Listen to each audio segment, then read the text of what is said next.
এক শিল্পপতিকে, সে 3 রাত্র স্বপ্নে দেখছেন যে অমুক ফলওয়ালাকে উমরা করাও, অমুক ফলওয়ালাকে উমরা করাও। প্রথম দিন, দ্বিতীয় দিন সে ভ্রুক্ষেপ করে নেয় যে হয়তো এটা এমনি দেখতেছি। তো তৃতীয় দিন বড় কঠোর ভাবে দেখছেন, কঠোরতার সাথে স্বপ্ন সামনে আসছে যে তুই করাবি কি করাবি না বল। তো সে ঘুমের থেকে উঠছে, কোনো মতে তার নাম্বার জোগাড় করছে, করে তাকে ফোন দিছে, তোমাকে আমি উমরা করাইতে চাই। সে একটা অট্ট হাসি দিয়া বলছে যে আমি তো নামাজই পড়ি না, আমি আবার কি উমরা করব? আমি তো মসজিদই চিনি না, উমরা আবার কি করবো আমি? তো সে বলছে আমি অবশ্যই তোকে করাবো। পুরা কাহিনী খুলে বলছে। তো সে বলছে ডেলি কামাই ডেলি খাই, আমি উমরায় চলে গেলে ঘর চলবে কি দিয়া? তো শিল্পপতি বলছে শুধু তোর খরচ দিব না, তোর ঘরের খরচও দিব, চল তুই। তো বাধ্য হয়েছে যাইতে। উমরার থেকে যখন ফিরত আসতেছেন, যেদিন ফিরত আসবেন, গাড়িতে উঠবে, এয়ারপোর্টের দিকে রওনা হবে, তো বলছে মালিক 2 রাকাত নামাজ পড়া নিতে চাই। আবার জীবনে আসা হয় কি না হয় জানি না। তো বলছে পড়া নেই। প্রথম রাকাত পুরা করছে, দ্বিতীয় রাকাতে যখন দ্বিতীয় সেজদায় গেছে আর উঠে না, লম্বা সময় চলে গেছে, উঠে না। শরীরে যখন হাত দিছে তো দেখে আর দুনিয়াতে নাই, চলে গেছে। তো শিল্পপতি ভাবতেছে মৌতটা আমার হইল না কেন, ওর হইল কেন? দাফন কাফন করে চলে আসছে।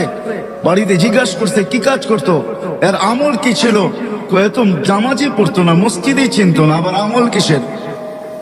বলছে এরকম মৌত হলো তো হলো কি করে? কোন সূত্র অবশ্যই থাকবে। বলে সূত্র একটাই আছে, হয়তো হইতে পারে। বলে সেই সূত্র কি? বলে ফল বেচা যখন বিকালে বাজার করে ফিরতো, তো আমাদের প্রতিবেশী এক বিধবা আছে, কিছু এতিম বাচ্চা সাচ্চা নিয়া আর ঘরের জন্য যা আনতো তাই কিনা নিয়ে আসতো এদের জন্য। বাহিরে রাইখা আওয়াজ দিত, বোন বাজার বাহিরে রাইখা গেছে, ভিতরে নিয়ে যাস। বলে এই আমলটাই তার ছিল। তো শিল্পপতি বলতেছে হ্যাঁ, এই আমলের কারণেই তার এই মৌত। সত্য এটাই। আমার কথা যদিও আমি বুঝাইতে পারতেছি না, সত্য এটাই। যাকে যা দিছেন। তো ওই ধনী ব্যক্তি এখনো বেঁচে আছে। সে বলে ঠিক আছে, তোমাদের দায়িত্ব আমি নিলাম যতদিন বেঁচে থাকবো, আর এই বিধবার বা দায়িত্ব আমি নিলাম যতদিন পর্যন্ত বেঁচে থাকবো। তোমরা শুধু আমার জন্য এতটুকু দোয়া করো যে আমারও যেন মৌত এর মতোই হয়, যে মৌত আমি সচক্ষে এর দেখলাম। ধনীকেও ধন দিচ্ছেন আল্লাহকে পাওয়ার জন্য। রাগ হয় না, বাড়ি এলাকেও বাড়ি দিছে আল্লাহ পাওয়ার জন্য। সুন্দরীও কেউ সৌন্দর্য দিছেন আল্লাহ পাওয়ার জন্য। যুবতীকেও যৌবন দিছেন আল্লাহ পাওয়ার জন্য। দারিদ্রকেও দারিদ্রতা দিছেন আল্লাহ পাওয়ার জন্য। রাজাকে রাজত্ব দিছেন আল্লাহ পাওয়ার জন্য। আল্লাহ যদি এটা না হইতো, আল্লাহ পাওয়ার জন্য যদি না হইতো, তাইলে এই কাহিনী কোনোদিন কিতাবে আসতেন না। সুলতান মাহমুদ গজনবী রাত্রে ঘুমায় আছে, কোন এক প্রশ্ন বুকে নিয়া। সুলতান মাহমুদ গজনবীকে আপনি চিনেন না, যে 16 বার ভারতের উপরে হামলা করার পরে 17 বার পুরা ভারতকে স্বাধীন করেন। ভারত তার আন্ডারে আসে, গজনির আন্ডারে।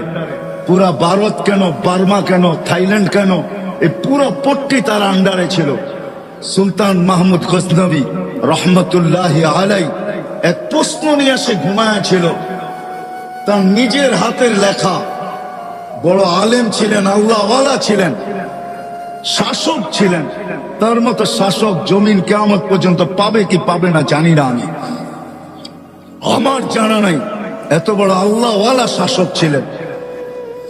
তো শাসককেও আল্লাহ রাজত্ব দিছেন আল্লাহ পাওয়ার জন্য। আল্লাহ হাদিস মনে উঠবো ভুলে যাবো, এই জন্য বলতেছি। হয় হয়।